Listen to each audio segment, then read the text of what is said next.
Good morning, everyone.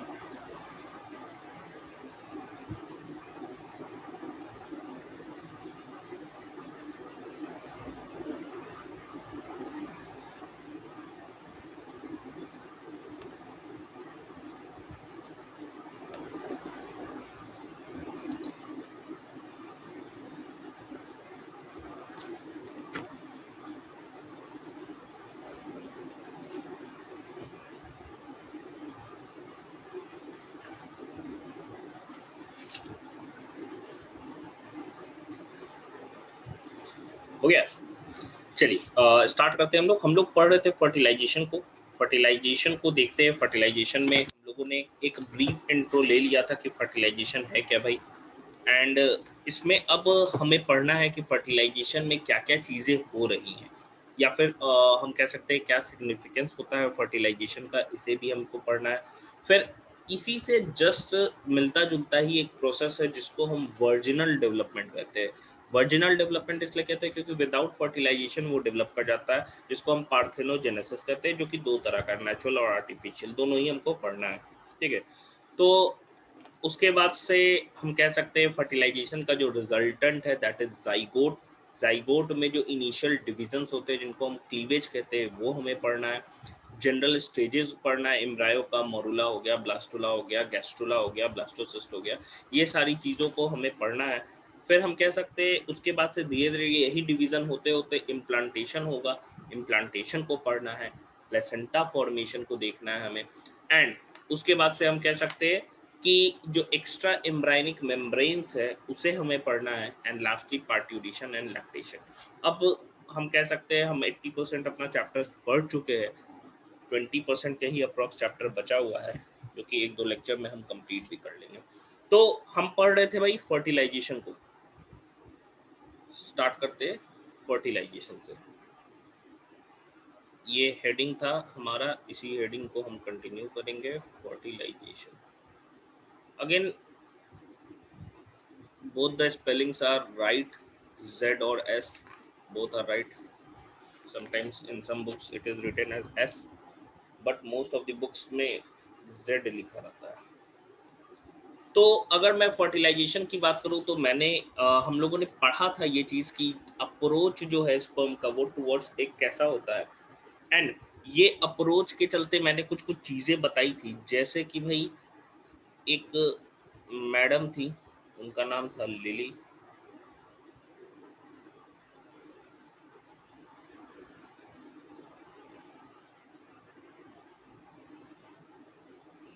Lily ने कहा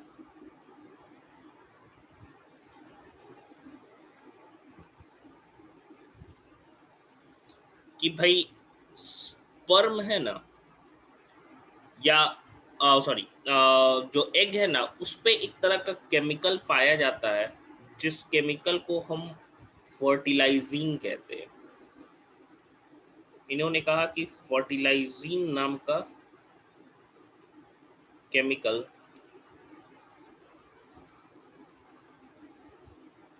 नाम का केमिकल किस पे पाया जा रहा है, एग के सरफेस पे पाया जाता है। ठीक है, साथ ही साथ हम कह सकते हैं एक और साइंटिस्ट है, इनका नाम था बेलिंस्की।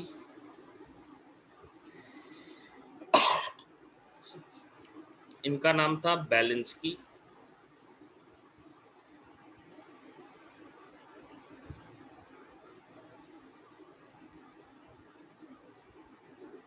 इन्होंने कहा कि भाई स्पर्म पे एक सब्सटेंस पाया जाता है जो कि फर्टिलाइजिंग के जस्ट अपोजिट रहता है, क्योंकि इन दोनों के बीच रिएक्शन होता है। एंड ये जो सब्सटेंस है, इस पर्टिकुलर सब्सटेंस को एंटी फर्टिलाइजिंग कहते हैं हम लोग, एंटी फर्टिलाइजिंग।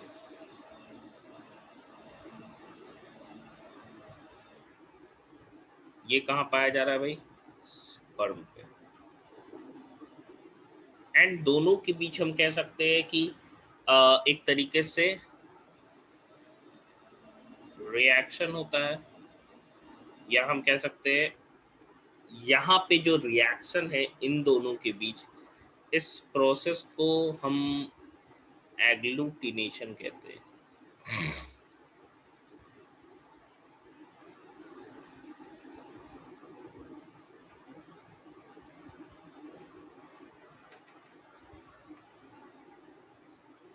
फिर दो मैंने बताया कि दो साइंटिस्ट भाई और आए, एक का नाम वॉशरमैन था and this was not his professor, वो भी नहीं थे वो, एंड दूसरे थे सेलिंग। इन्होंने कहा कि कुछ प्रोटीन मॉलिक्यूल जो है वो मैमेलियन स्पर्म पे पाए जाते हैं, जो कि एक स्पेसिफिक टाइप का कार्बोहाइड्रेट या हम कह सकते हैं ग्लाइकोप्रोटीन प्रेजेंट होता है एग के सरफेस पे, उसको रिकॉग्नाइज करने का काम करते हैं। ठीक है, ये जो प्रोटीन मॉलिक्यूल जो पाए जाते हैं इनको हम लोग स्पर्म पे जो पाए जा रहे हैं इसको बाइंडीन कहते हैं, एंड बाइंडीन जो है वो ग्लाइकोप्रोटीन को रिकॉग्नाइज करता है एक तरीके से, किसके, एग के सरफेस पे। तो एग के सरफेस पे वो ग्लाइकोप्रोटीन पाया कहाँ जाता है, तो उसके जोना पेलुसिडा पे पाया जाता है, एंड जोना पेलुसिडा का रीजन्स बांटा गया था तो उसको एक पर्टिकुलर नाम दे दिया गया, ZP3 reason.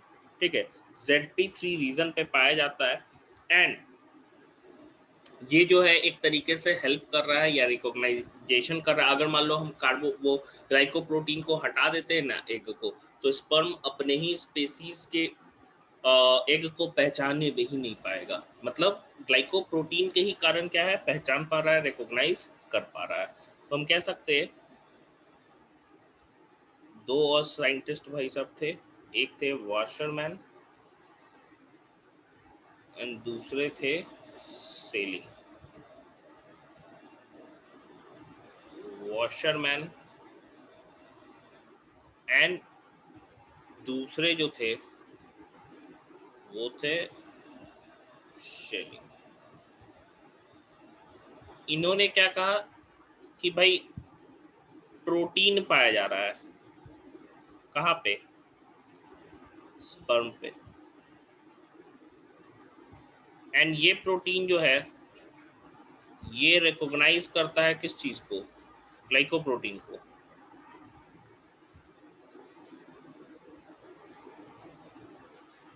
Recognises glycoprotein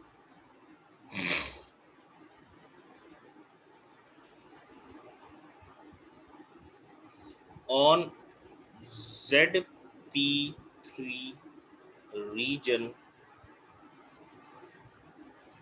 of egg। ये प्रोटीन का नाम क्या दिया गया, प्रोटीन का हम कह सकते हैं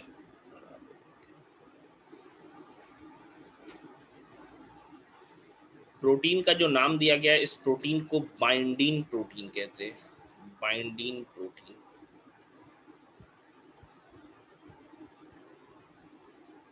इस प्रोटीन को हम लोग बाइंडीन प्रोटीन कहते हैं।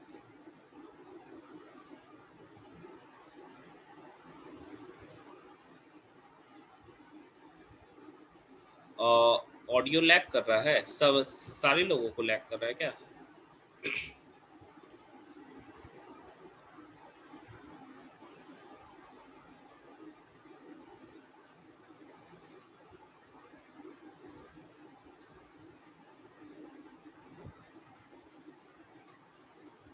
अच्छा,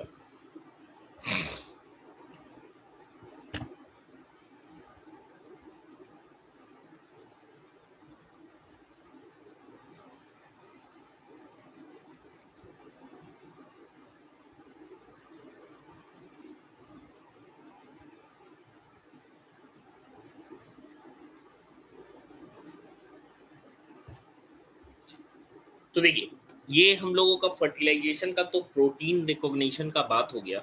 अब दो चीजें पढ़ना है, एक है एक्रोसोमल रिएक्शन, दूसरा है कैपेसिटेशन।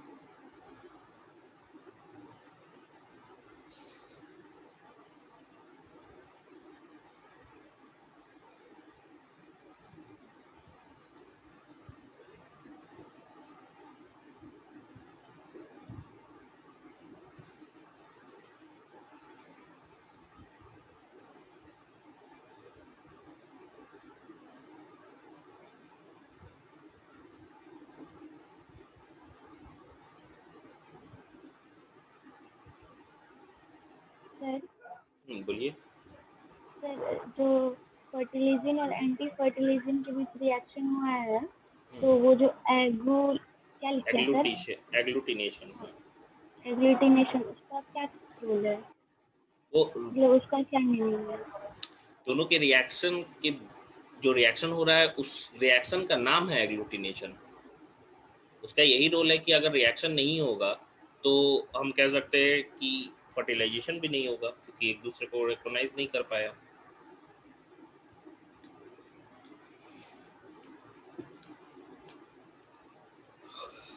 सर एंटी फर्टिलाइजिंग का फंक्शन क्या है?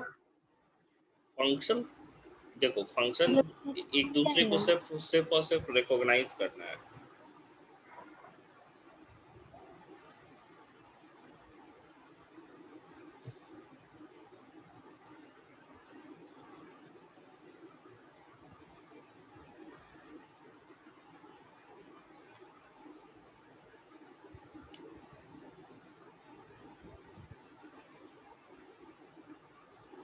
हो गया, नेक्स्ट देखते हैं। देखिए, इसके बाद से हमको पढ़ना है, जैसे मान लो कि हम बोल रहे हैं कि ये एग है भाई,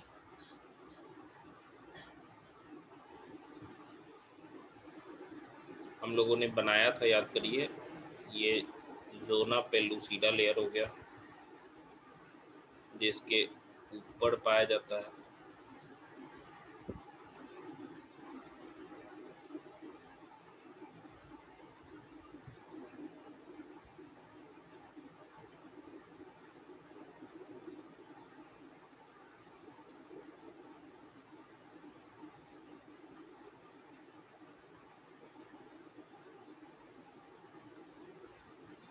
तो जैसे ही मान लो स्पर्म जो है इसके कांटेक्ट में आता है, मान लो हम बोल रहे हैं कि ये स्पर्म हो गया,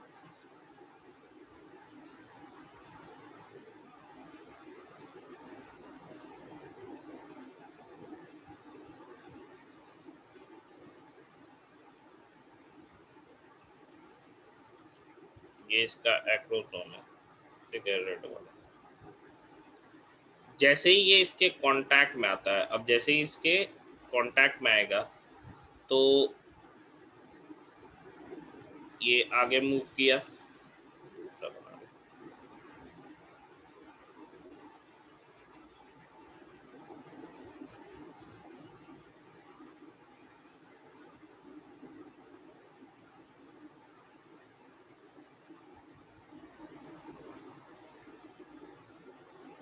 तो इसका जो इनर मेम्ब्रेन है ना, ये बाहर की तरफ निकल जाएगा, ऐसे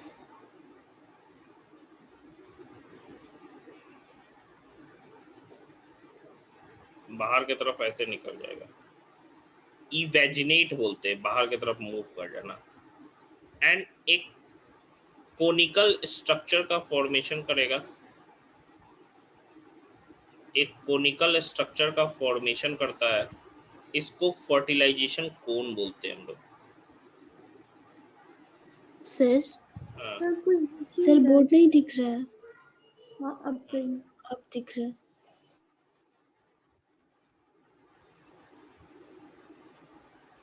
ये जो स्ट्रक्चर एक कोनिकल दिख रहा है ना, इस कोनिकल स्ट्रक्चर को हम फर्टिलाइजेशन कोन बोलते हैं।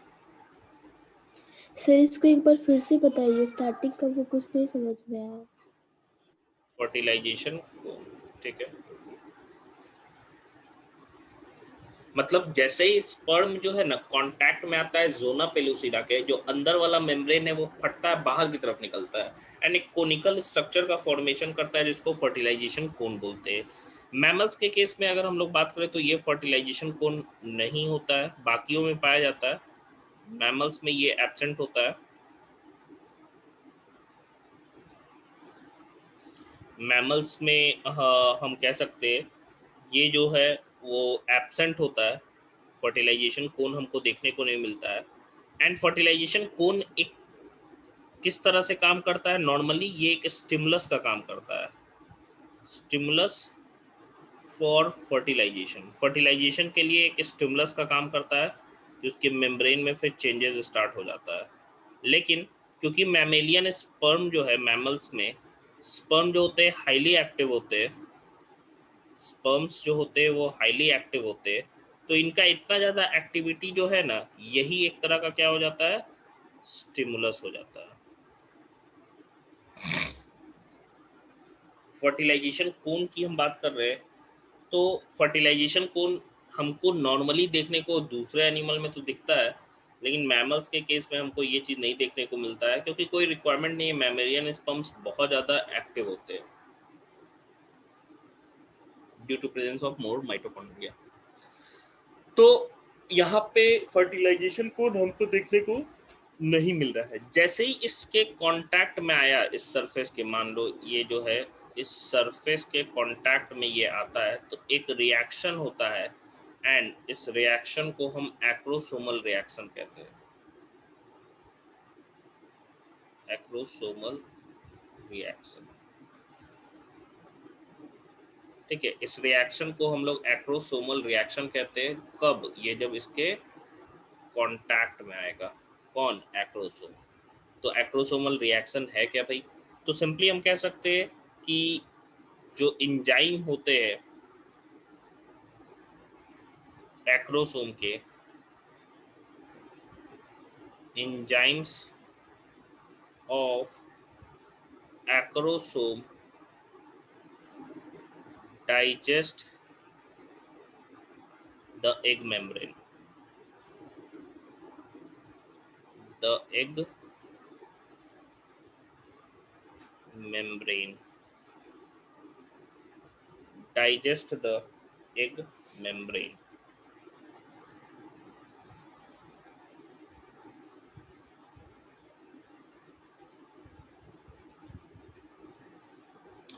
अब देखो, एक टर्म है जिसको हम कैपेसिटेशन कहते हैं। मैमल का जो स्पर्म होता है वो बहुत ज़्यादा एक्टिव होता है दो जगह पे। एक एपिडाइडमिस जहाँ वो मैच्योर हो रहा होता है, दूसरा जब वेजाइना में जाता है ना, तो वेजाइनल सिक्रीशन जो होता है वो स्पर्म को और एक्टिवेट कर देता है, एंड स्पर्म जो है they actually acquire the capacity to fertilize, and this phenomenon is known as capacitation of sperms। ठीक है, तो कैपेसिटेशन है क्या भाई? तो एक टर्म है हमारे पास, वो है कैपेसिटेशन।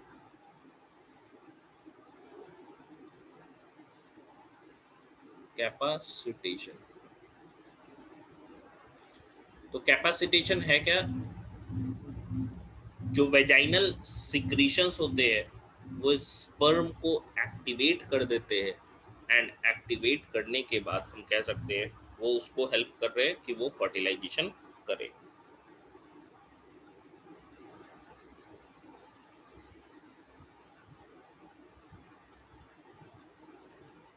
हम कह सकते हैं vaginal secretions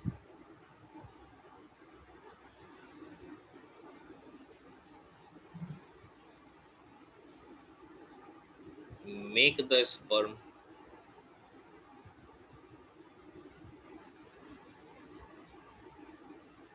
highly make the sperm highly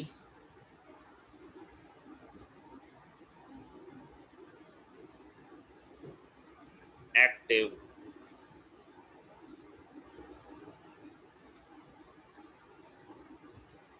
and sperm acquire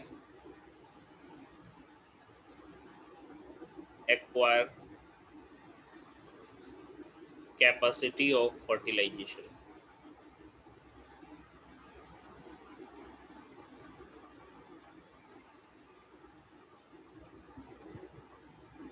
इसी को हम लोग क्या कह रहे हैं? कैपेसिटेशन कह रहे हैं। स्पर्म के एंट्री पे जितने भी रिस्पॉन्सेस एग में क्रिएट होते हैं, ठीक है, जितने भी रिस्पॉन्सेस एग में क्रिएट होते हैं, तो उनको कलेक्टिवली हम गाइनोजेनेसिस कहते हैं। तो एक टर्म हमारे पास आ जाता है भाई, गाइनोजेनेसिस। गाइनोजेनेसिस,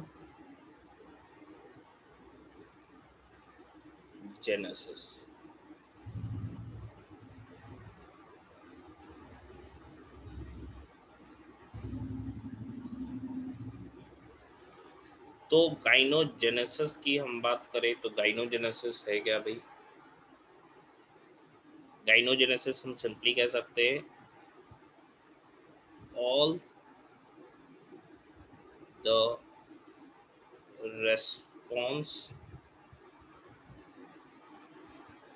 of egg for sperm. For sperm. All the response of egg for sperm are collectively called. Are collectively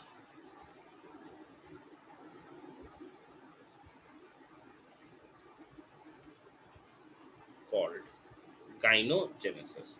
तो ये हम लोगों का जो भी रेस्पॉन्स था एग का टुवर्ड्स स्पर्म, इसमें थोड़ा चीजें पढ़नी है। सबसे पहला जो है, ये रेस्पॉन्स पे क्या होगा, याद करिए। एग जो है वो अभी मियोसिस 2 में रुका हुआ है, मियोसिस 2 के मेटाफेज में रुका रहता है, जो कि वो अभी तक सेकेंडरी oocyte ही बनाया था फर्स्ट पोलर बॉडी। अब वो डिवाइड करता है एंड क्या बनाता है, second polar body and ovum का प्रोडक्शन करता है।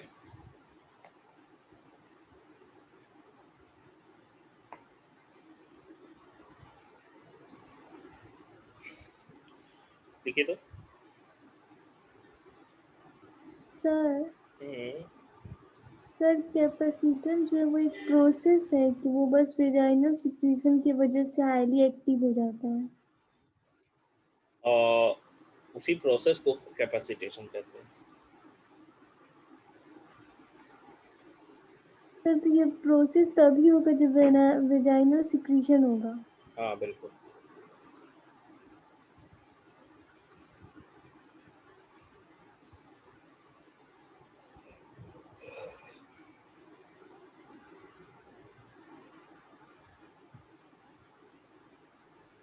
सर सर हम्म, जब वो कॉपुलेट करेगा मेल और फीमेल गैमेट तो वेजाइनल सेक्रेशन होता है।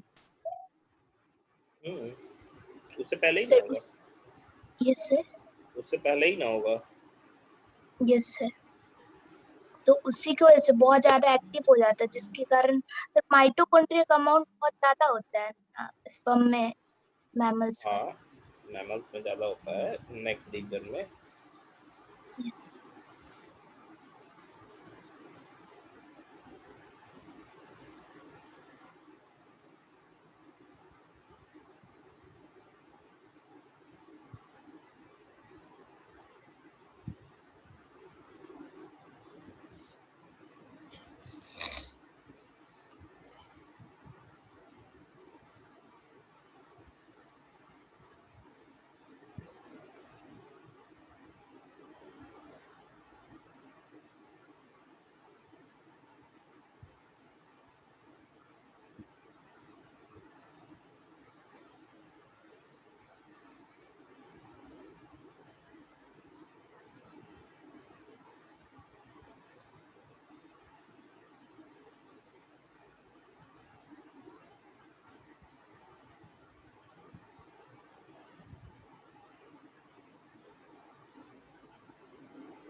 हो गया क्या?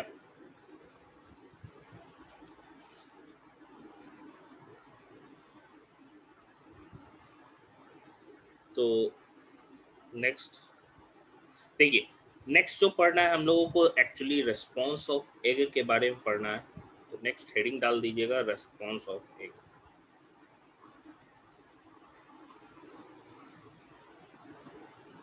Response of egg, response of egg.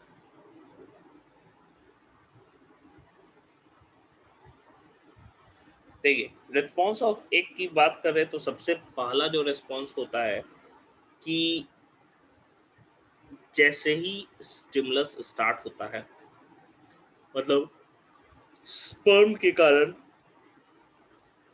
Second meiotic division जो है वो भी स्टार्ट हो जाता है ह्यूमन एग में। एंड ह्यूमन एग जो है वो एक मैच्योर ओवम के रूप में कन्वर्ट होता है, excluding the second polar body.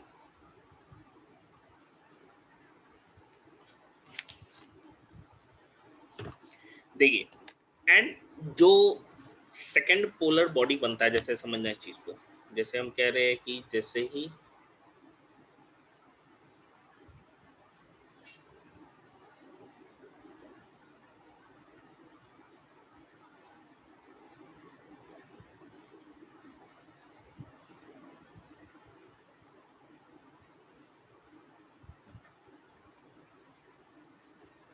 ये एंटर किया, समझना इस चीज को, जैसे ही इसको स्टिमुलस मिला, तो ऊपर से तो हम लोग बनाएंगे ये इसका जोना पेलुसिडा लेयर,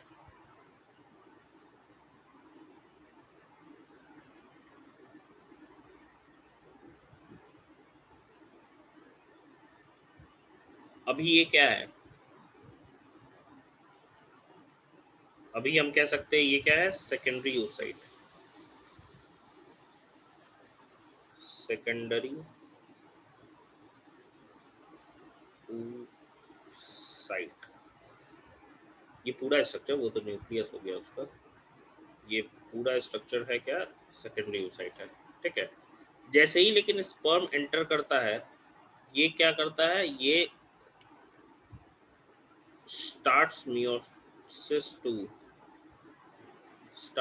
meiosis 2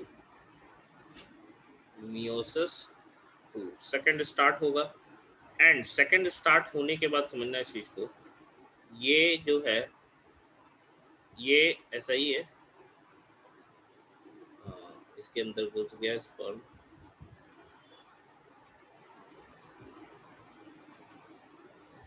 ऐसे,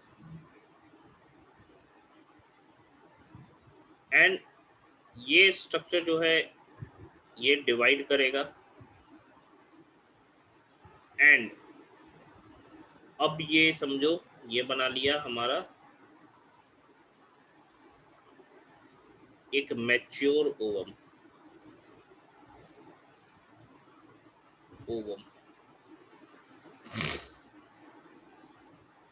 एंड ओवम, ये तो बना है ओवम, अब समझना इस चीज को, एंड इसके बाद से ये एक्सक्लूड किया है किसको, एक सेकंड पोलर बॉडी को, ये सेकंड पोलर बॉडी इसका निकल गया, ये है सेकंड पोलर बॉडी।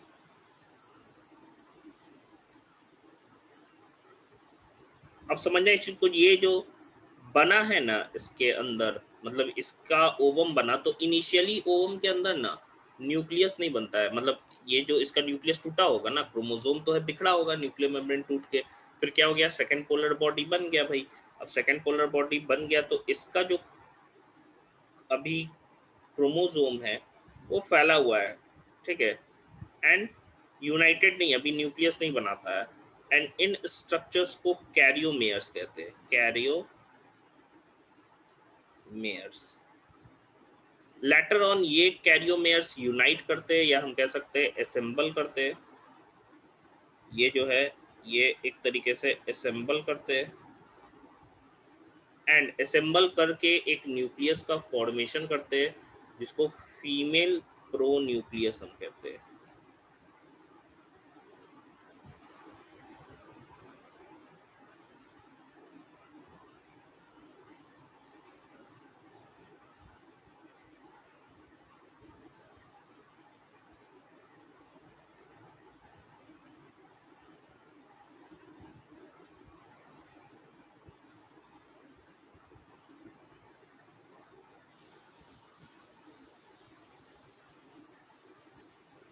ये क्या हो गया, female pro nucleus, female pro nucleus. तो ये कुछ ऐसा हमको रिस्पॉन्स नजर आ रहा है, सबसे पहला ये पहला रिस्पॉन्स है हमारा, वो फर्स्ट लिख लीजिएगा, फर्स्ट है ये।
तो देखिए यहाँ तक हम लोगों ने देख लिया। अब क्या होता है ना, मैमल के केस में, हम तो मैमल ह्यूमन की बात कर रहे हैं, तो दूसरा जो है इसमें तो फर्टिलाइजेशन कोन नहीं बनता है, लेकिन समझना इस चीज को कि नेक्स्ट स्लाइड यूज कर दो।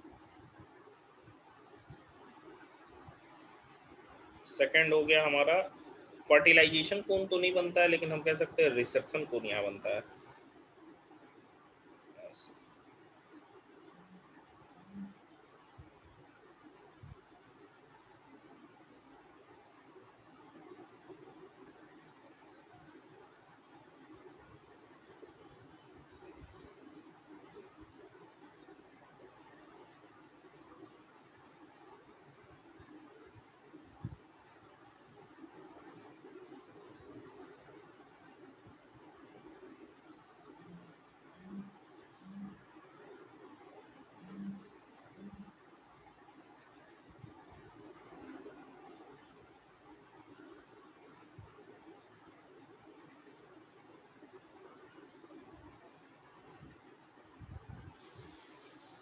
सर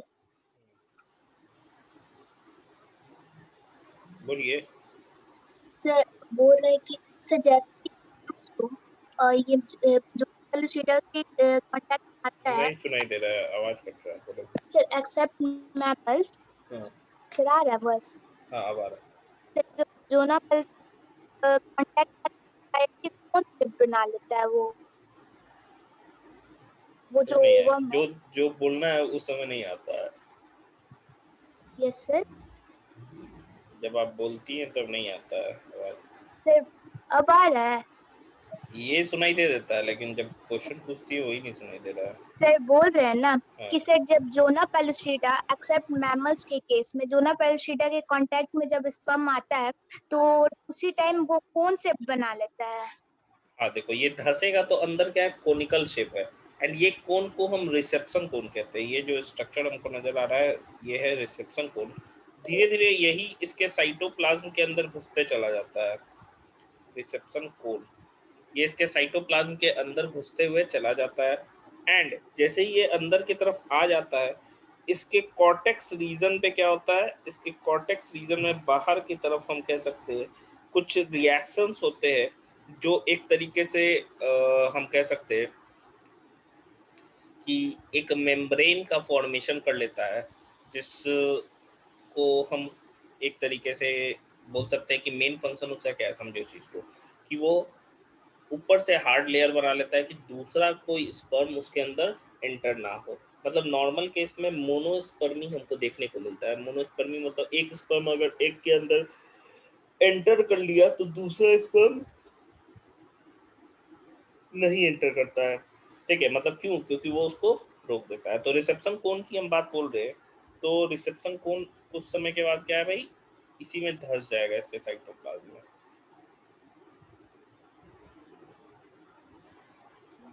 तो सर सर ये सर सर ये वाला जो सर जो कोटिंग है वो तो सारे में होगा ना क्योंकि सर एक ही स्पर्म फर्टिलाइज करेगा। अगर कोटिंग हार्ड नहीं होगा तो फिर बहुत सारे स्पर्म फर्टिलाइज कर सकते हैं।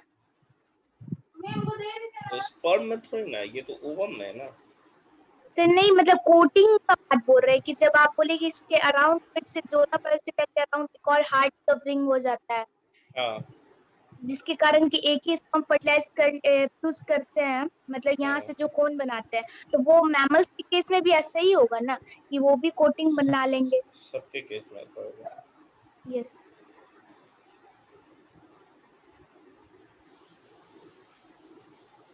सर ये रिसेप्शन कौन जो होगा ये सिर्फ मैमल के केस में होगा। नहीं, सबके केस में।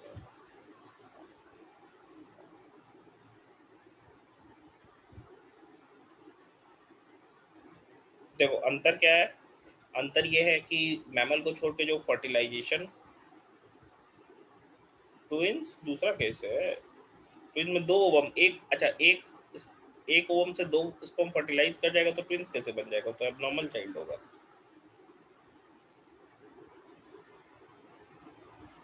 वहां दो ओवम निकला ना।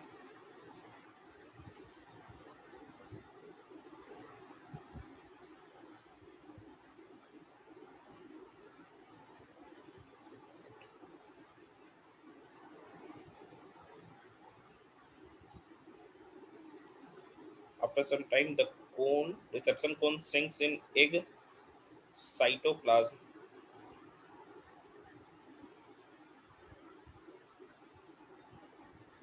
Cytoplasm, along with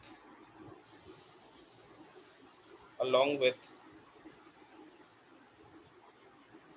sperm.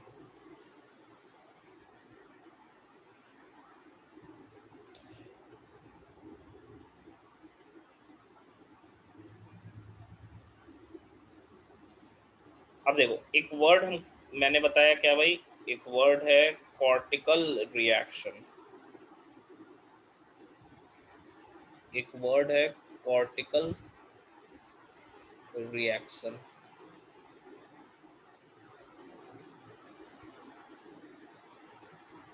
देखो, कॉर्टिकल रिएक्शन की हम बात कर रहे हैं, तो कॉर्टिकल रिएक्शन है क्या भाई?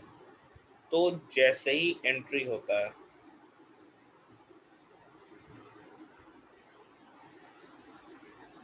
with the entry of sperm,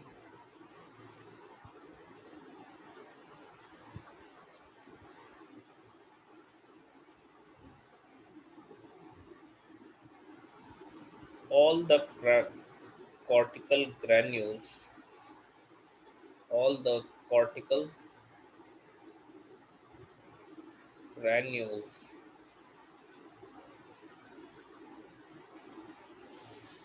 burst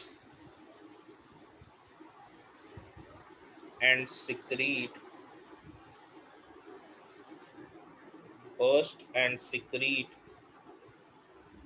a membrane a membrane around the egg, around the egg is called fertilization membrane, is called fertilization membrane.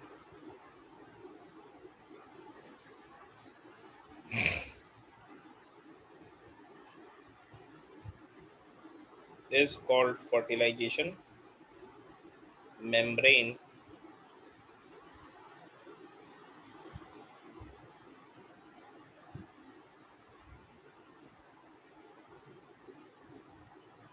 It is secreted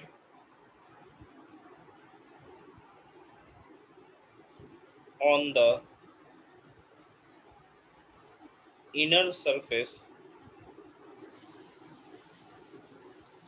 on the surface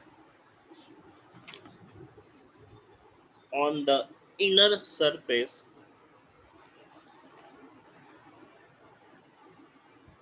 of primary egg membrane. Primary egg membrane कौन कौन सा होता है बताइए तो?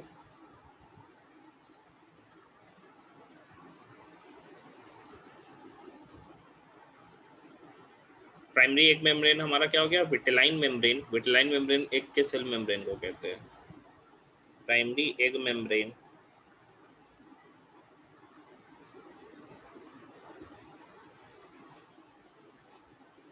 And inner surface पे ये निकला।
हाँ बिल्कुल।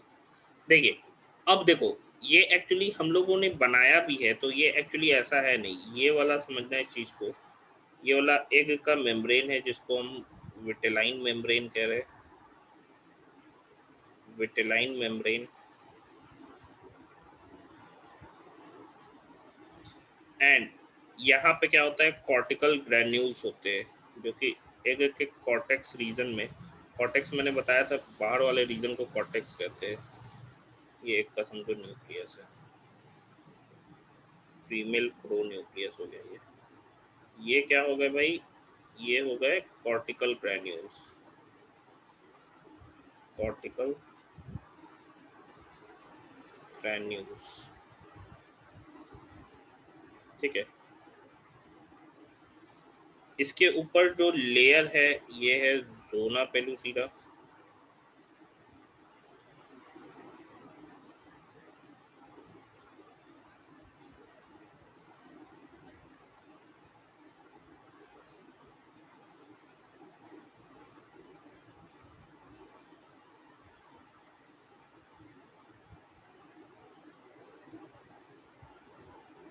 जोना पेलुसिडा, पेलुसिडा, ठीक है। यही जो स्पेस है ना, इसको पेरीविटेलाइन स्पेस कहते हैं, पेरीविटेलाइन स्पेस। एंड ये जो स्पेस है ना भाई, यही क्या होता है, इंक्रीज कर जाता है। अब इंक्रीज कर गया तो जाहिर सी बात है हम कह सकते हैं कि जब ये इंक्रीज कर गया तो अब दूसरा देखो, दो चीज़ें हुई, एक तो कॉर्टिकल ग्रैन्यूल बर्स्ट करके एक हार्ड मेम्ब्रेन बनाया, फिर क्या है, जो पेरीविटेलाइन स्पेस है वो भी बढ़ गया। रिजल्टेंट क्या हुआ कि कुछ ऐसा हुआ कि अब जो है दूसरा स्पर्म इंटर नहीं कर सकता है। तो जो भी चेंजेस हमको नज़र आया है, फर्टिलाइजेशन मेम्ब्रेन का बनना एंड पेरीविटेलाइन स्पेस का बढ़ना, जिसके अंदर हम कह सकते हैं एक फ्लूइड भर जाता है जिसको पेरीविटेलाइन फ्लूइड कहते हैं, जिसके अंदर एक फ्लूइड भर जाता है जिसको पेरीविटेलाइन फ्लूइड कहते हैं।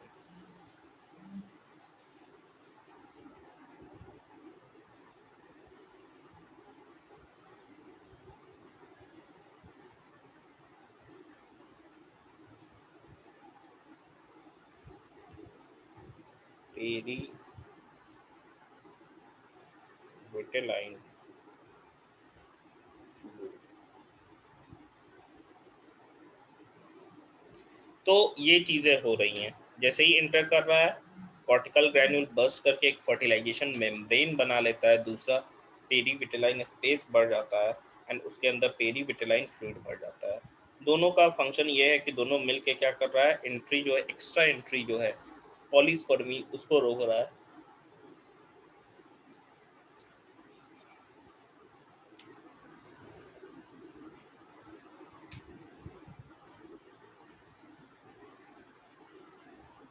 समझ में आया?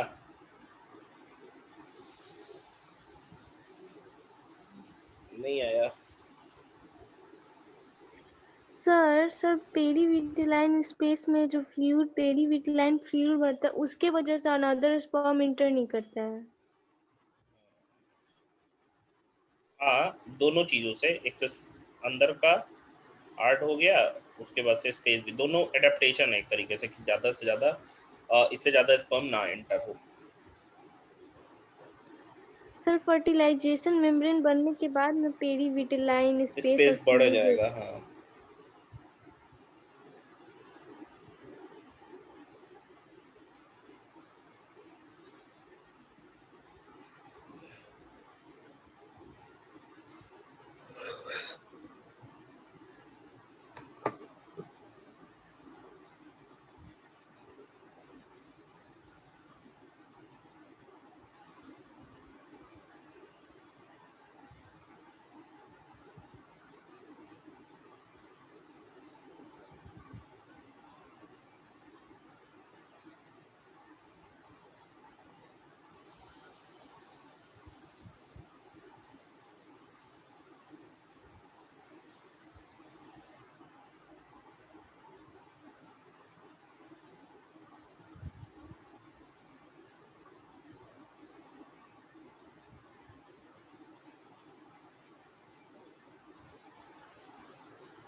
सर हम्म, सर ओवम कैसे आइडेंटिफाई करता है कि ह्यूमन स्पर्म ही है? यही तो वो फर्टिलाइजिंग और एंटी फर्टिलाइजिंग के बीच रिएक्शन होता है कंपाउंड से। एक स्पेसीज के यस सर। एक स्पेसीज की गैमेट पे एक दूसरे के ही अपोजिट हम कह सकते हैं कि कंपाउंड्स, एक ही जैसे कंपाउंड्स का फॉर्मेशन होता है। यही तो यस स्पेसीज सर। स्पेसीज पहचान पा रहा है। हो गया। चलिए देखिए, हम कह सकते हैं कि भाई जो भी चीजें अभी तक हुई, नेक्स्ट पॉइंट देके लिखिएगा, function of function of perivitelline fluid, perivitelline fluid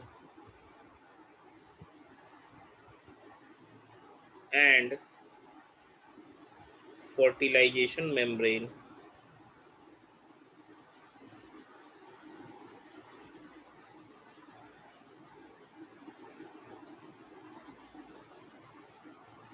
fertilization membrane is to sir prevent, हाँ बोलिए। सर आप लिख रहे हैं वो नहीं दिखाई दे रहा है। सबको नहीं दिख रहा?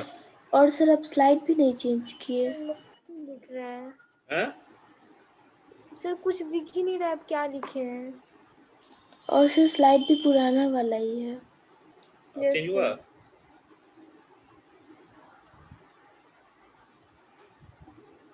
No sir. नेटवर्क इशू है।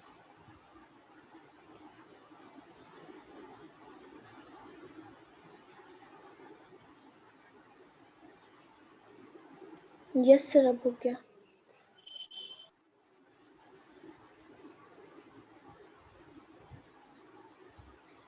Function of perivitelline fluid and fertilization membrane is to prevent the entry of sperm in egg,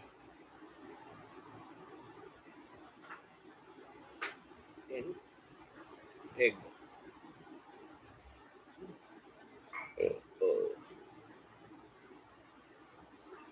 So normally only one sperm, only one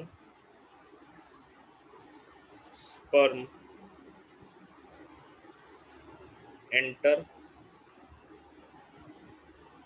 inside the egg। इस चीज को हम मोनोस्पर्मी बोलते हैं, मोनोस्पर्मी।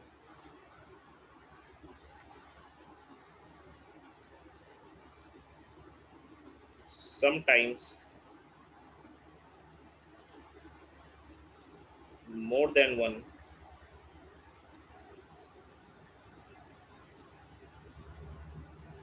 sperm enter the egg। तो इस चीज को पॉलीस्पर्मी बोलते हैं, जो कि एक एबनॉर्मल कंडीशन है। ठीक है, ये नॉर्मल कंडीशन नहीं है। तो the function of peri increase in perivitelline space और the perivitelline fluid and the fertilization membrane, actually it is because to prevent polyspermy and promote monospermy।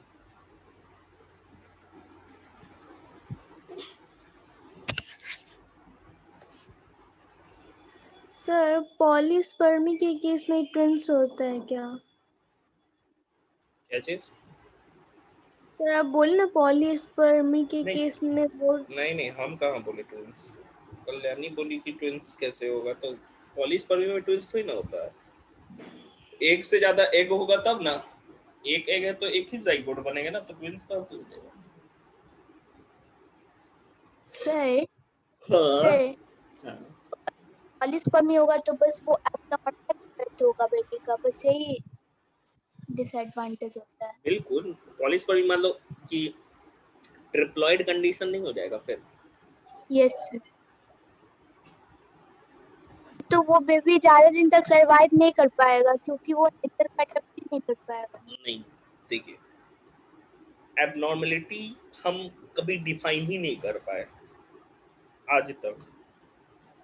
हम यही मानते हैं जो चीज एवरेज नहीं, एवरेज मतलब मेजोरिटी को नहीं है, वो चीज एबनॉर्मल है। सिंपल सा लॉजिक बता रहे हैं कि मान लो हम कह रहे हैं कि सबको सबका हाइट मान लो मैक्सिमम 6 फीट है, 6.5 फीट है, कोई 10 फीट का आदमी पैदा हो जाए या कोई एकदम ही छोटा आदमी पैदा हो जाए 2 फीट का, उतना ही बड़ा रह जाए, तो हम कह सकते हैं कि वो एबनॉर्मल हो गया। लेकिन एबनॉर्मल को हम एक्चुअली क्राइटेरिया डिफाइन ही नहीं कर पाए हैं आज तक कि एबनॉर्मल हम कहते हैं जो मेजोरिटी में नहीं उसको एबनॉर्मल कहते हैं। जैसे आज समझो कि कोई उड़ने लगे या दीवार पे चढ़ने लगे या चलने लगे, तो हम कह सकेंगे वो तो एबनॉर्मल है, क्योंकि नॉर्मल लोग वो नहीं कर रहे हैं, normal in the case of majority. तो ये हम कभी डिफाइन नहीं कर सकते कि हाँ भाई कोई एबनॉर्मल है तो उसका लाइफ स्पैन जो है छोटा बड़ा हो जाएगा। It depends upon the condition और health condition more specifically of that person, कि भाई उसके ऑर्गन्स अगर सही ढंग से काम कर रहे हैं तो वो कैसे उसका लाइफ स्पैन छोटा हो जाएगा।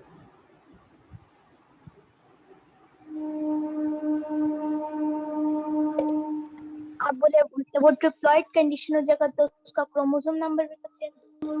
बिल्कुल होगा, तो उस केस में क्या होगा ये हम नहीं डिसाइड कर सकते हैं। सर ये लाइफ स्पेन का बात नहीं बोल रहे, फिर जब वो फर्टिलाइज करेगा तो फिर तो उसके जाहिर सी बात है उसमें कैरेक्टरिस्टिक एंड फीचर्स अलग होंगे जो कि नॉर्मल इंसान में नहीं होंगे।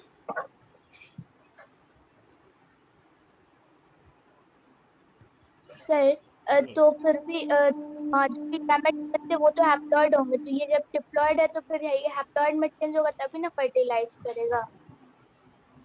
तो हो सकता है वो स्टेराइल हो जाए, ये भी हो सकता है। यस सर, अगर स्टेराइल नहीं हुआ तो ये पॉसिबिलिटी है ना कि वो पहले, ये हाँ, तो फैक्ट है कि तब समझो इस चीज को समझना कि तब वो हाफ तो कभी एग्जैक्टली डिवाइड नहीं कर पाएगा, क्योंकि 46 69 क्रोमोसोम होगा, 69 का हाफ तो नहीं हो पाएगा। हो सकता है 69 का हम कह सकते हैं 34 35 क्रोमोसोम ऐसे करके हुआ। तो उस केस में जब भी वो रिप्रोड्यूस करेगा अगेन उसका भी ऑफस्प्रिंग क्या होगा, एक तरीके से हम कह सकते हैं खराबी होगा। ट्रिप्लॉइड तो फिर अगेन तब होगा ना जब वो एक ट्रिप्लॉइड इंडिविजुअल से शादी करेगा। डिप्लॉइड से किया तो फिर तो सब चेन ही बिगड़ जाएगा। फिर मतलब कि उसका जो फिर वो जो बेबी हुआ उसका भी ऑफस्प्रिंग का नंबर चेंज होगा, यही ना। बिल्कुल बिल्कुल। नेक्स्ट है, देखो अब तो हम लोगों ने देख लिया, कहाँ तक देख लिया, स्पर्म कहाँ तक एंटर हुआ अभी तक, एग के अंदर एंटर हो गया, सारी चेंजेस हो गए। तो अब देखो हमको वो देखना है fate of sperm in egg, fate of sperm in egg. Sperm का के साथ क्या हो रहा है एग के अंदर, क्या क्या चीजें हो रही है।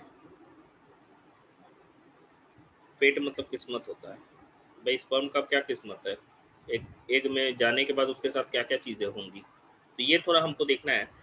देखो मेजॉरिटी ऑफ एनिमल्स के केस में हम देखते हैं कि हेड और मिडिल पीस ही स्पर्म का एंटर होता है, क्योंकि मैमल्स का जो स्पर्म होता है वो सबसे स्मॉलेस्ट होता है, तो पूरा का पूरा स्पर्म एंटर कर जाता है। जैसे ही एंटर करता है स्पर्म एग के अंदर, तो एग के साइटोप्लाज्म में जो लाइजोसोम होगा, अपना लाइजोसोम होगा ना एग के पास, वो क्या करता है डिसॉल्व कर देता है स्पर्म के न्यूक्लियस को छोड़ के, उसके टेल को, उसके हम कह सकते हैं मिडिल पीस के बाकी चीज़ों को डिसॉल्व कर देता है, लेकिन माइटोकॉन्ड्रिया को छोड़ देता है। क्यों? क्योंकि वो एनर्जी प्रोवाइड करेगा। दूसरा मतलब सारी चीज़ें स्पर्म के डिसॉल्व हो जाते हैं उसके न्यूक्लियस को छोड़ के, न्यूक्लियस नहीं होता है उसका, सेंट्रियोल प्रॉक्सिमल सेंट्रियोल नहीं डिवाइड होता है, सॉरी डिसॉल्व नहीं होता है, एंड माइटोकॉन्ड्रिया, ये तीन चीज़ बच जाता है। बाकी एग का जो साइटोप्लाज्म में जो एंजाइम है वो स्पर्म के सारी चीज़ों को डिसॉल्व कर देता है। अब देखो क्या होगा, दो जो एग का अपना सेंट्रियोल होता है वो जब सेकंड मैचुरेशन डिवीजन होता है ना उसका, मतलब सेकंड मियोटिक डिवीजन, तभी वो लॉस्ट कर जाता है, डिसॉल्व कर जाता है अपना सेंट्रियोल एग का। तो एग के पास अब सेंट्रियोल वगैरह कुछ नहीं रह गया, तो अब जो वो सेंट्रियोल जो स्पर्म लेके आया था वो यहाँ पे काम करेगा एग के अंदर क्या फॉर्म करने के लिए, तो स्पिंडल फॉर्मेशन के लिए। तो एग के अंदर स्पर्म का जो सेंट्रियोल है वो डिवाइड करता है दो सेंट्रियोल बनाता है, दोनों अपोजिट पोल पे जाता है एंड वहां पे वो स्पिंडल्स का फॉर्मेशन करता है। फिर देखो मेल का जो न्यूक्लियस है वो एग के अंदर जाता है, तो एग के अंदर उसके साइटोप्लाज्म से पानी एब्जॉर्ब करता है एंड वो साइज में बड़ा हो जाता है, ठीक है। एंड इस समय हम इसको क्या कह रहे हैं, मेल प्रो न्यूक्लियस। तो देखो टर्म्स बड़ा ही क्रिस्टल क्लियर रखना है हमको कि कब किसको क्या बोलते हैं। जैसे हम लोगों ने फीमेल प्रो न्यूक्लियस कब बोला, असेंबलेज के बाद, जब कैरियोमेयर्स असेंबल हो गए तब उसको फीमेल प्रो न्यूक्लियस बोलते हैं। ऐसे नहीं, बुक में तो बहुत जगह लिखा रहता है ऐसे ही कि भाई हम फीमेल न्यूक्लियस को प्रो न्यूक्लियस बोल सकते हैं, लेकिन ऐसा बिल्कुल नहीं है। जब तक वो टूटता है फिर से वो रीअसेंबल हम कह सकते हैं एक तरीके से करता है, तब जाके उसको हम लोग क्या बोलते हैं, फीमेल प्रो न्यूक्लियस। तो यहाँ पे भी मेल प्रो न्यूक्लियस हम कब बोलेंगे, जब वो वाटर एब्जॉर्ब करके साइज में बड़ा हो जाता है। अब क्या है, मेल प्रो न्यूक्लियस तैयार है, फीमेल प्रो न्यूक्लियस तैयार है, दोनों एक दूसरे की तरफ मूव करेंगे। तो डिफरेंट पाथ से, मान लो रास्ता है, इमेजिनरी है ये पाथ, ऐसा नहीं है कि वहाँ पे कोई रोड बना हुआ है। तो वो जो पाथ है जिसको वो फॉलो करता है फर्टिलाइजेशन के लिए, इन पाथ्स को फर्टिलाइजेशन पाथ्स हम कहते हैं। एंड आफ्टर मूवमेंट वो एक दूसरे से क्या करते हैं, मिक्स करते हैं। एंड इसी को तो हम एम्फीमिक्सिस कहते हैं ना, इसी को एम्फीमिक्सिस कहते हैं क्योंकि वहाँ पे न्यूक्लियस या क्रोमोसोम मिल रहे हैं। एंड उसके बाद से वो कन्वर्ट हो जाता है, जैसे ही वो मिक्स हो जाएगा तो वो कन्वर्ट हो गया किस चीज़ में, जाइगोट के अंदर, ठीक है। मतलब क्रोमोसोम हो गया क्या चीज़ भाई, 46 क्रोमोसोम, एंड जो एग है अब जाइगोट कहलाएगा। समझ में आया?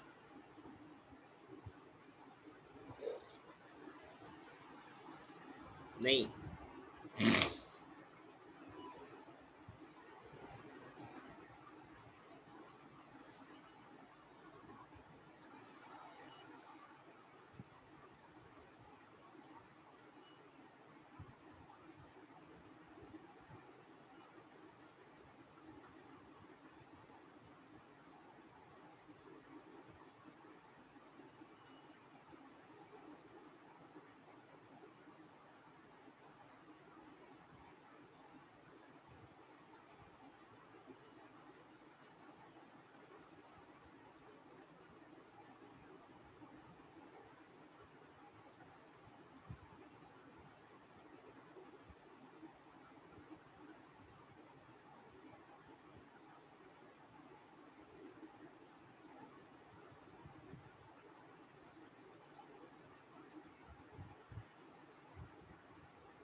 मैमल्स में वहीं पे हमको देखने को क्या मिल रहा है कि पूरा का पूरा जो स्पर्म है वही इंटर करता है, whole sperm enters in the egg, enters in the egg, whole sperm enters in the egg.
हो गया?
देखिए जितने भी स्ट्रक्चर्स है सारे के सारे डिसॉल्व कर जा रहे हैं एग के साइटोप्लाज्म में, लेकिन 3 चीज़ें रह गई। सबसे पहला क्या है, हम कह सकते हैं कि एक्सेप्ट स्पर्म न्यूक्लियस,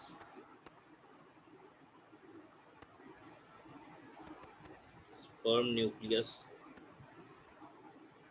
दूसरा क्या है भाई, प्रॉक्सिमल सेंट्रियोल,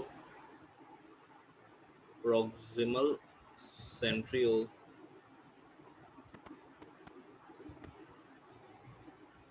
तीसरा है mitochondria and mitochondria.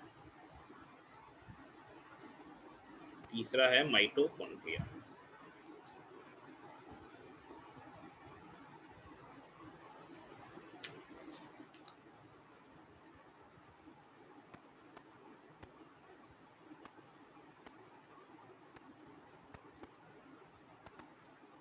The centriole of egg itself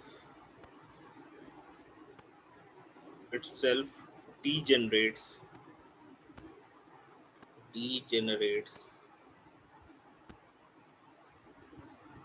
at the time of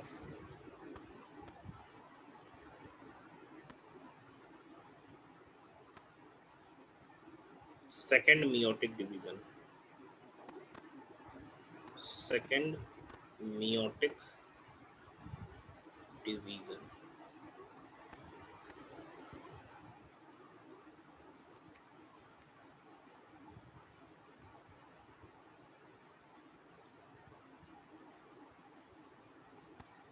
So proximal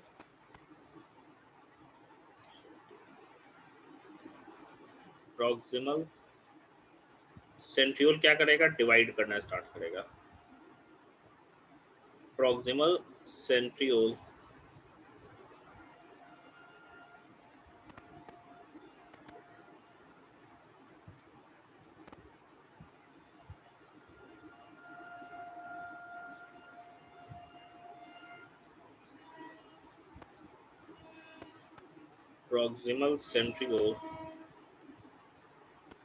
divides into two daughter centrioles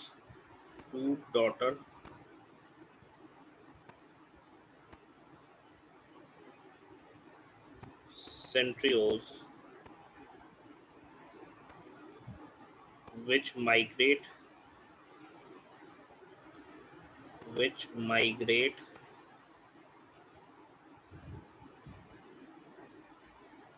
towards opposite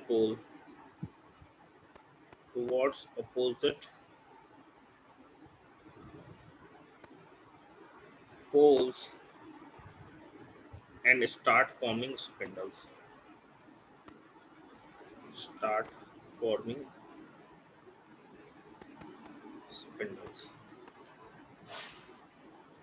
ये तो हो गया भाई सेंट्रियोल का काम।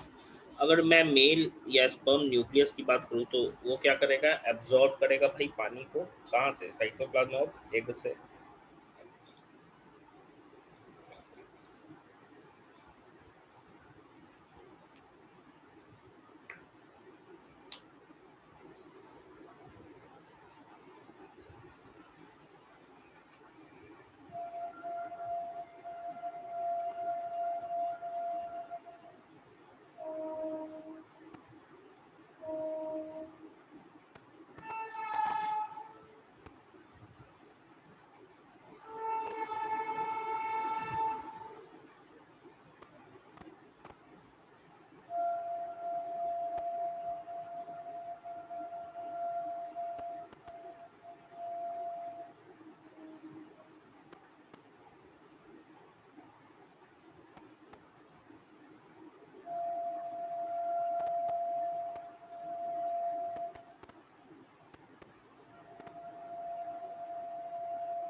and becomes enlarged. अब इसको भाई क्या बोलेंगे? Now it is called as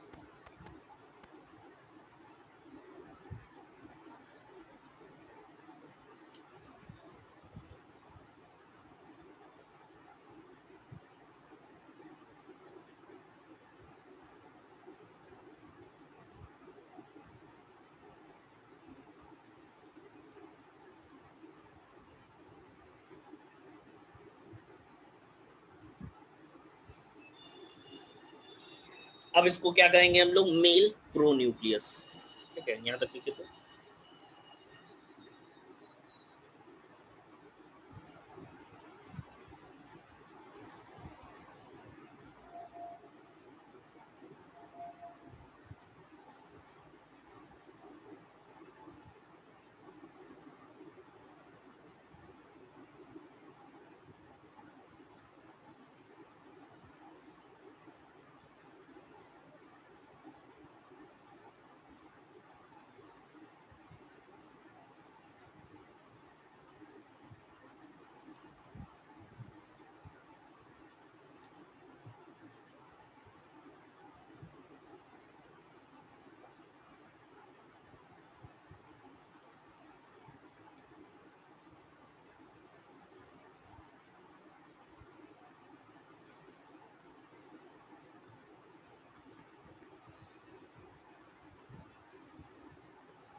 हो गया।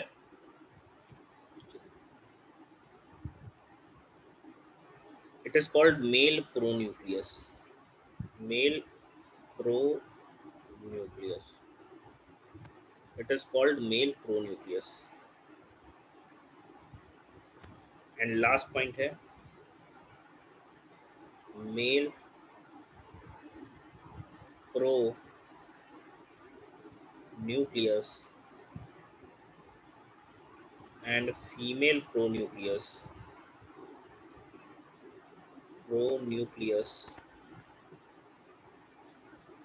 Migrate through different routes,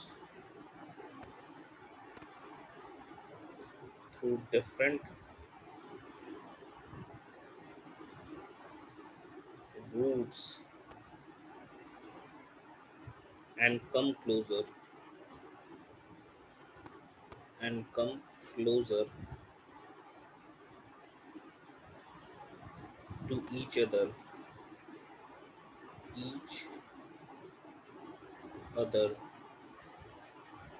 These routes are called fertilization paths.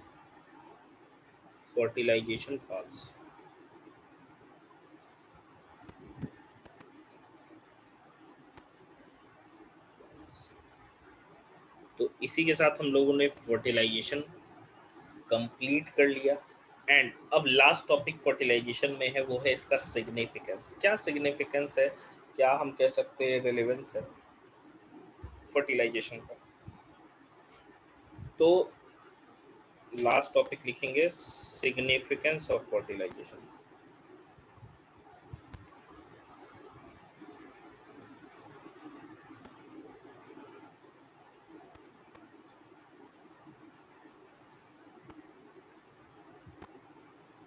Significance of fertilisation.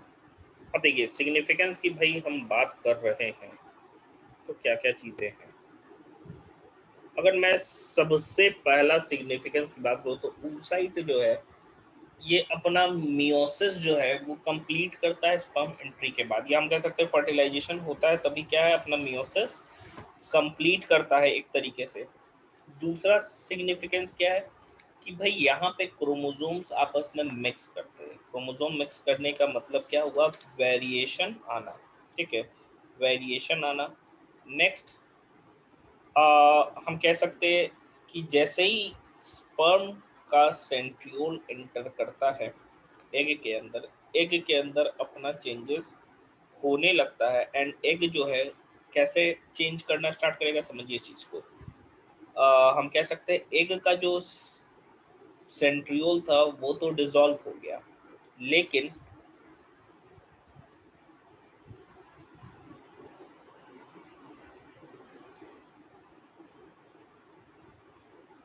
एक मिनट रिया, देखो मैंने क्या कहा, पहला पहला सिग्निफिकेंस क्या हुआ, oocyte है अपना मियोसिस कंप्लीट करेगा क्योंकि स्पर्म एंटर होगा या फर्टिलाइजेशन होता है। दूसरा हम कह सकते हैं कि एम्फीमिक्सिस होगा या क्रोमोसोम मिलेगा आपस में तो जाइगोट का फॉर्मेशन होगा। तीसरा हम कह सकते हैं क्या है भाई कि सेंट्रियोल स्पर्म का एंटर करता है, तभी तो क्या है जो क्लीवेज हो पाता है जाइगोट के अंदर, क्योंकि एग का अपना सेंट्रियोल तो डिसॉल्व हो जाता है। वो कौन सा सेंट्रियोल है जो क्लीवेज करवा रहा है, तो स्पर्म का सेंट्रियोल।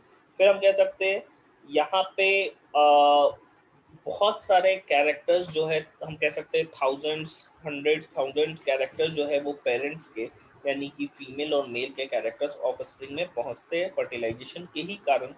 एंड लास्टली हम कह सकते हैं कि एग के मेम्ब्रेन में भी चेंजेस हमको देखने को मिला है, जो कि क्या बन गया, पेरीविटिलाइन मेम्ब्रेन जो है या पेरीविटिलाइन स्पेस और फर्टिलाइजेशन मेम्ब्रेन, इनका फॉर्मेशन होता है जो कि चेक कर रहा है या प्रिवेंट कर रहा है किस चीज़ को, पॉलीस्पर्मी को।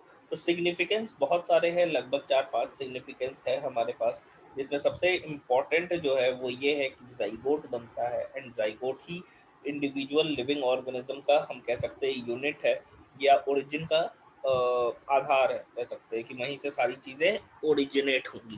ठीक है, तो सबसे पहले मैं सिग्निफिकेंस की बात करूं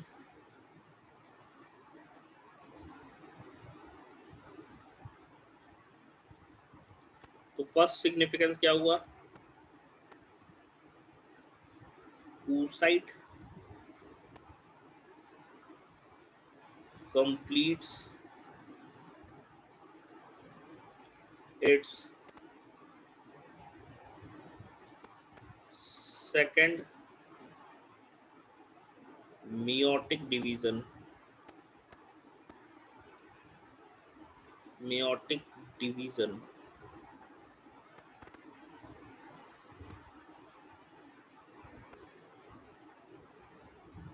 on coming in contact with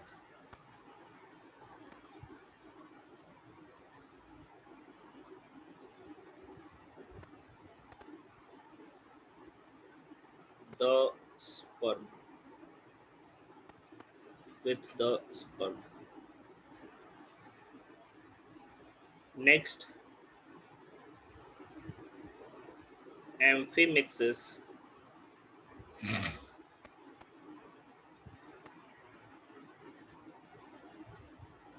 process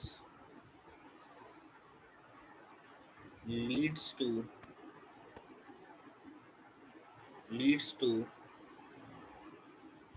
the formation of a diploid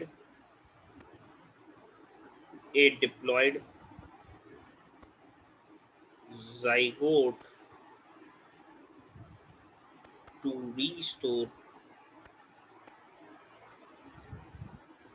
the normal diploid number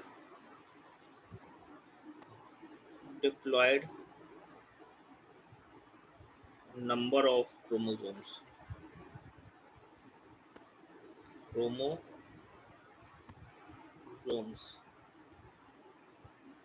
diploid number of chromosomes।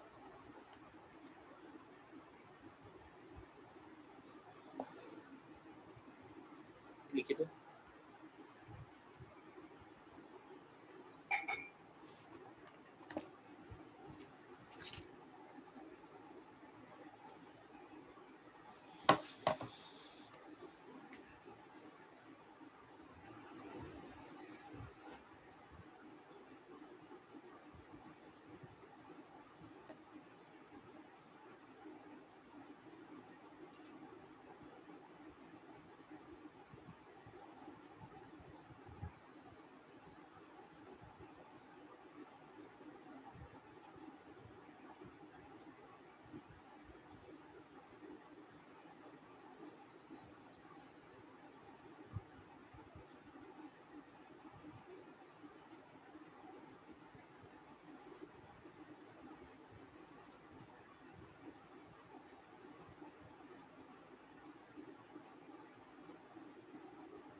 हो गया।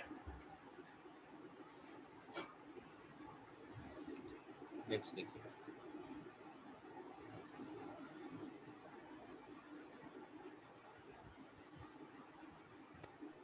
the सर स्लाइड पीछे centriole है ना।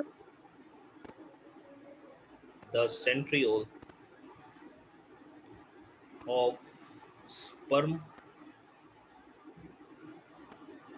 after entering the egg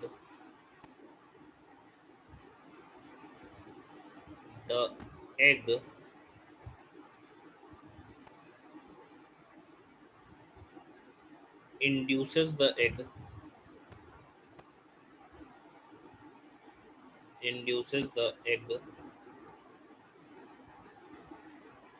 to undergo cleavage.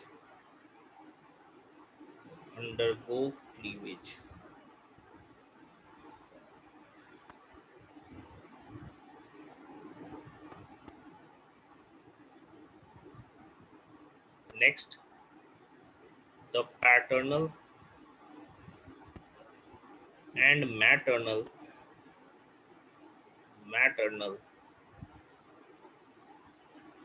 characters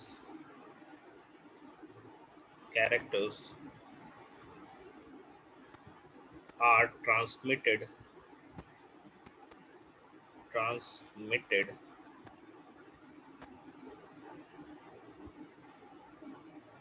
to the offsprings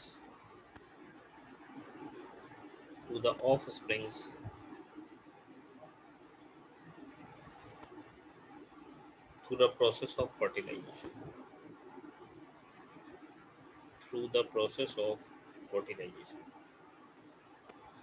Process of fertilization. Fertilization.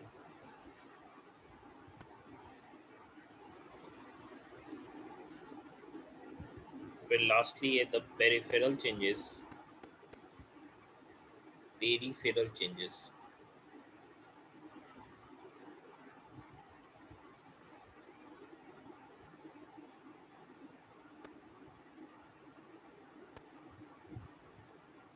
Peripheral changes occurring in the egg to prevent polyspermy. Prevent polyspermy.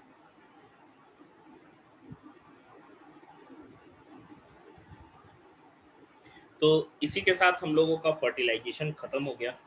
Next topic next class में हम parthenogenesis पढ़ेंगे, फिर cleavage है। I think sir कोशिश sir करेंगे एक इस week में ये चैप्टर फिनिश हो जाए। काफ़ी लंबा खिंच गया है, लेकिन ये चैप्टर काफ़ी ज़्यादा इंपॉर्टेंट था। इस पूरे यूनिट में सबसे ज़्यादा इंपॉर्टेंट ह्यूमन रिप्रोडक्शन है। नीट में क्वेश्चन कम से कम 2 से 3 क्वेश्चन जरूर रहता है ह्यूमन रिप्रोडक्शन से।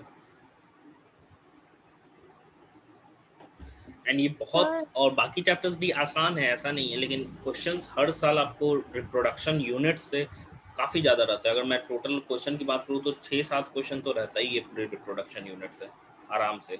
6-7 क्वेश्चन का मतलब आप समझिए 30 नंबर या 35 नंबर हम कह सकते हैं, 40 नंबर का अप्रॉक्स हो गया। तो नहीं, 4 छक्के 30 नंबर का अप्रॉक्स हो गया, तो 30 नंबर मायने रखता है।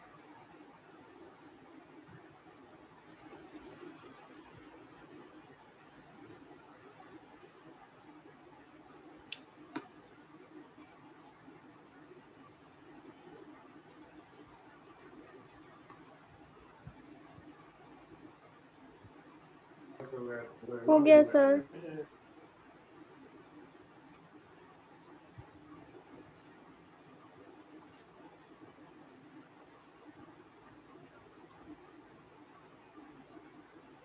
सर स्लाइड चेंज कीजिए ना।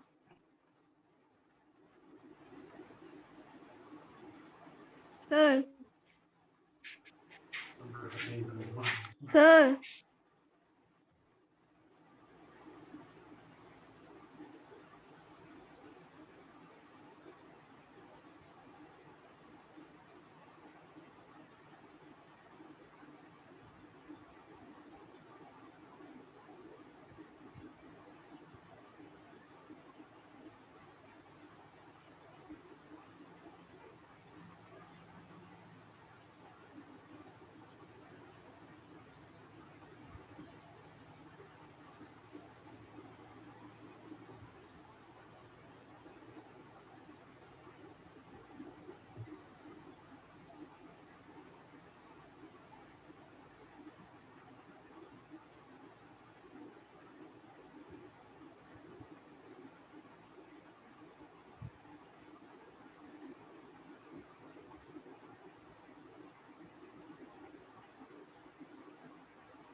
हो गया। चलिए देखिए वैष्णवी, आपका पहला दूसरा स्लाइड छूटा था। और देखिए मैंने कहा कि फर्टिलाइजेशन जो है, ये लिली ने कहा कि एक कंपाउंड प्रेजेंट होता है जिसको फर्टिलाइजिन कहते हैं, जो एग पे प्रेजेंट होता है। वहीं पे बैलेंस्की नाम के साइंटिस्ट थे, उन्होंने कहा कि अच्छा एग पे फर्टिलाइजिन है तो स्पर्म पे क्या है, एंटी फर्टिलाइजिन।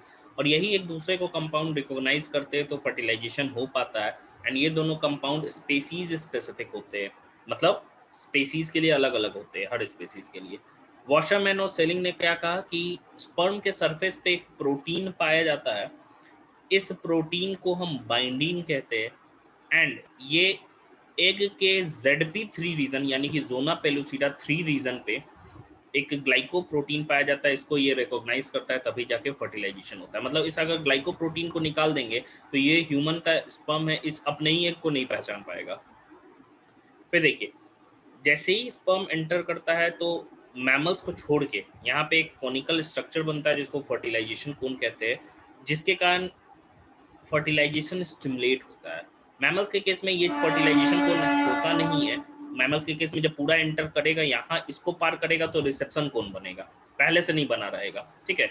स्पर्म्स जो है वो हाईली मोटाइल होते हैं, इस वजह से हम कह सकते हैं हाईली मोटाइल, एक्चुअली है वर्ड हाईली एक्टिव लिख सकते हैं, स्पर्म्स हाईली एक्टिव, सर ठीक है।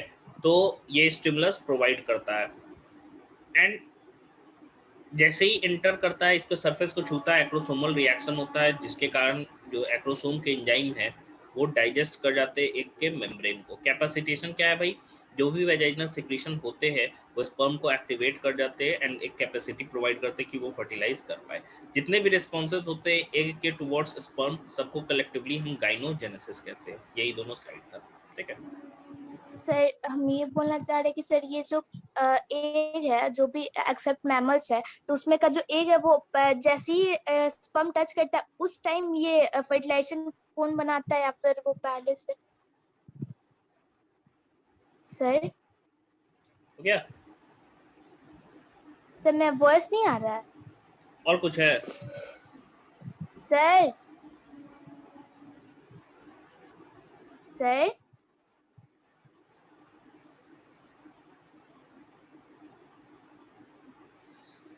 चलिए तो यहीं तक एंड कर रहे हैं हम लोग। सर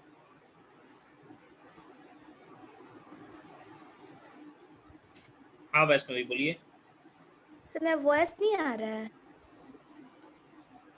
सर, आपकी मेरा आवाज वॉइस एकदम नहीं नहीं आ आ रही रहा। है मुझे, एक मिनट रुक जाइएगा।